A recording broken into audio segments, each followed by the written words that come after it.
अगर आप रोजाना पब्लिक ट्रांसपोर्ट खासकर क्लस्टर बस सेवा का इस्तेमाल करते हैं तो यह खबर आपके लिए बेहद जरूरी है।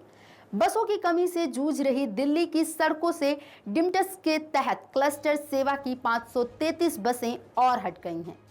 पहले से ही बसों की भारी कमी से जूझ रही राजधानी में यह फैसला आम जनता के लिए नई मुसीबत बन सकता है। हालांकि इन बसों का परमिट 15 जुलाई तक ही वैध था और उसके बाद इन्हें संचालन की अनुमति नहीं दी गई।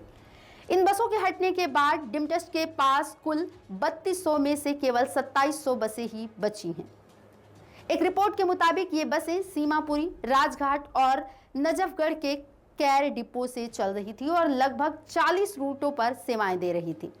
जिन रूटों पर ये बसें चलती थी उनमें कश्मीरी गेट, ISBT, द्वारका, उत्तम नगर, नेहरू प्लेस, कपासहेड़ा, मध्य दक्षिणी और पूर्वी दिल्ली के कई इलाके शामिल हैं।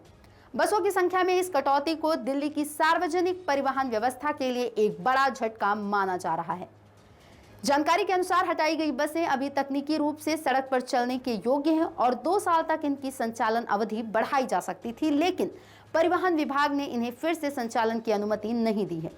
डिपो में इलेक्ट्रिक बसों के लिए जगह बनाने की योजना को भी इस फैसले की एक बड़ी वजह माना जा रहा है।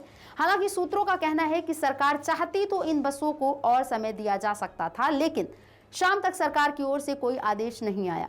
बताया जा रहा है कि इन बसों का संचालन पिछले 10 सालों से डिमटस के अंतर्गत हो रहा था।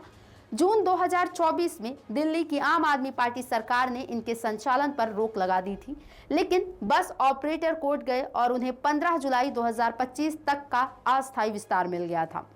अब वह अवधि समाप्त होने पर ये बसें हटा दी गई हैं। वहीं परिवहन मंत्री डॉक्टर पंकज सिंह से संपर्क करने की कोशिश की गई, मगर उनका पक्ष नहीं मिल सका।